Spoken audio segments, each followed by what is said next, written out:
Et salut à tous, j'espère que vous allez bien. Aujourd'hui on se retrouve, oui, intro très rapide, parce que devant moi j'ai pas beaucoup de temps pour tourner cette vidéo tout simplement. J'espère que vous allez bien, j'espère que toutes les autres upgrades de l'UDR vous ont plu. Aujourd'hui on se retrouve pour ceci. Alors, je sais pas si on les voit bien la vidéo, en tout cas pour moi c'est un petit écran, pour les suspensions. Donc je les ai triés arrière, avant. Les suspensions GPM.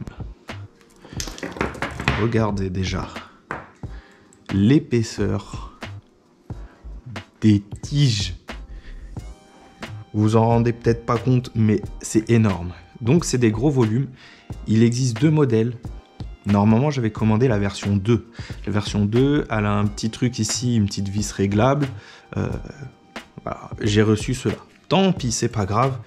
Et j'en suis content en fait que j'ai reçu cela à la place des autres. Pourquoi? Parce que j'ai vu des photos. En fait, à l'arrière, ça posera pas de problème d'avoir les V2. C'est l'avant que ça pose un problème. C'est que sur la version 2, vu que c'est un peu plus long ici, je vais vous montrer, je vous montre une petite photo pour que vous compreniez. En fait, on vient, quand l'UDR vient faire des chocs frontaux ou quand la suspension vient travailler, comme ceci, ben en fait, ça vient taper dans l'amorto, dans le petit truc rouge. Du coup, voilà. Et je suis content d'avoir cela au final. On va passer tout de suite à la partie avant. Un peu compliqué, il faut retirer deux vis. Après, il faut réussir à accéder... à cette vis-là, qui est ici. Donc on a deux vis sur les côtés, une grande. Donc aujourd'hui on va faire l'avant, si j'ai le temps, mais je pense pas, l'arrière. Et elle risque d'être en deux parties comme j'avais fait pour ceci. Pour les... Ah, j'ai oublié le nom. Ah bah je peux y aller directement. Cool. Pour les bielles, pas les bielles, pour les barres anti-roulis.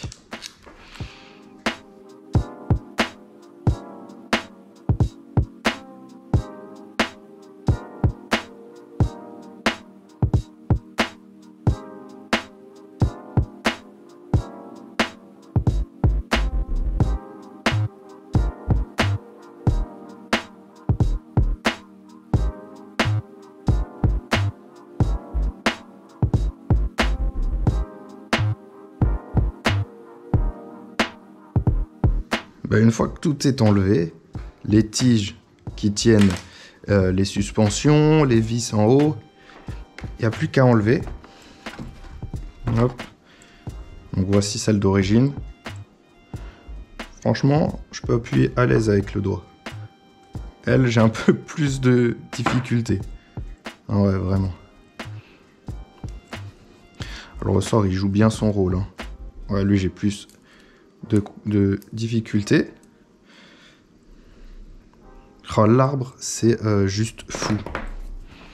On va pas les peser parce que bon, il est un peu plus lourd. Lui, il doit avoir un peu moins d'huile.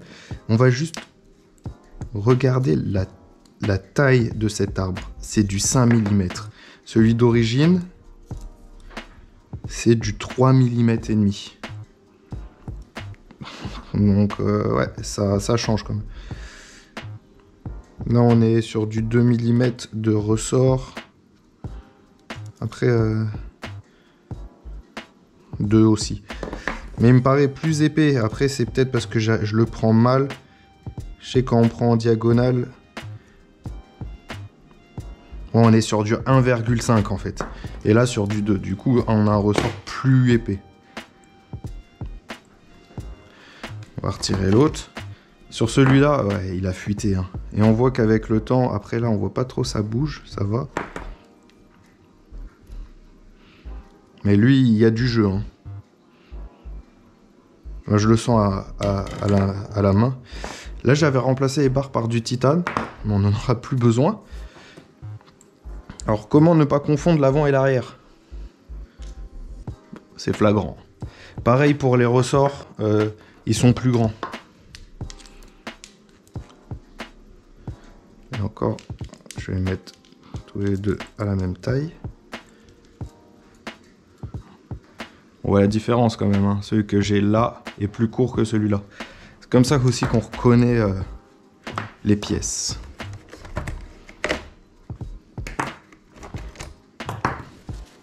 Bah maintenant que c'est retiré, il n'y a plus qu'à remettre tout l'ensemble. On va commencer par clipser ce duo.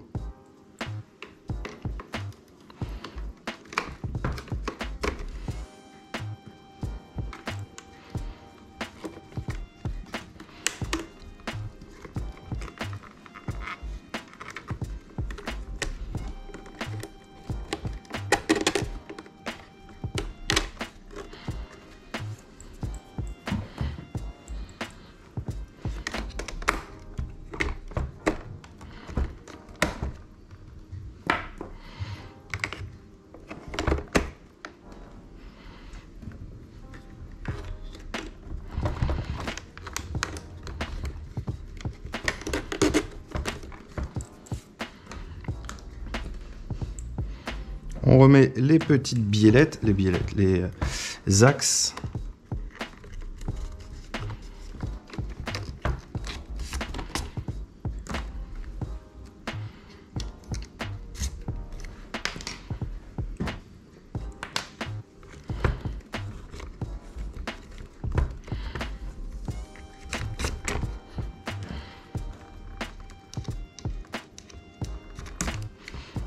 Et il n'y a plus qu'à tout revisser et on voit le résultat final.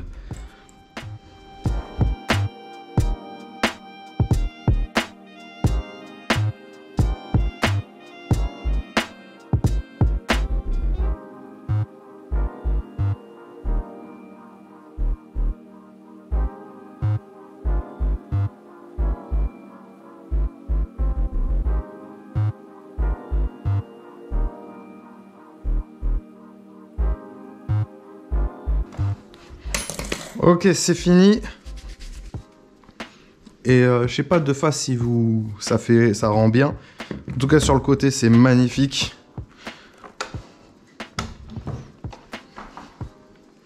Regardez-moi ce résultat. Ça rajoute tellement un côté plus réaliste. Waouh. Ça a plus rien à voir. Ah, ça a vraiment plus rien à voir.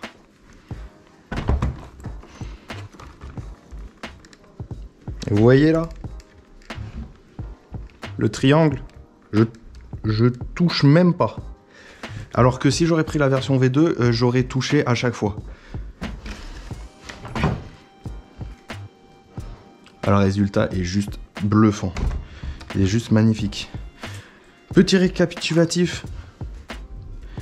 Déjà, c'est plus épais. On voit, ça n'a rien à voir. Toujours autant réglable. Moi, je vais essayer de refaire les mêmes réglages que j'avais fait. Après, ça bouge chez normal. Quoi d'autre? 2 vis ici à enlever, en haut, sur le devant. Donc ici, là. Pour accéder aux grandes vis qui tiennent les amortos. 2 petites vis sur les triangles. Puis on vient par derrière, il y a un petit trou, on vient avec sa petite clé Allen. On vient pousser la tige comme j'ai fait en début de vidéo et il n'y a plus qu'à remplacer.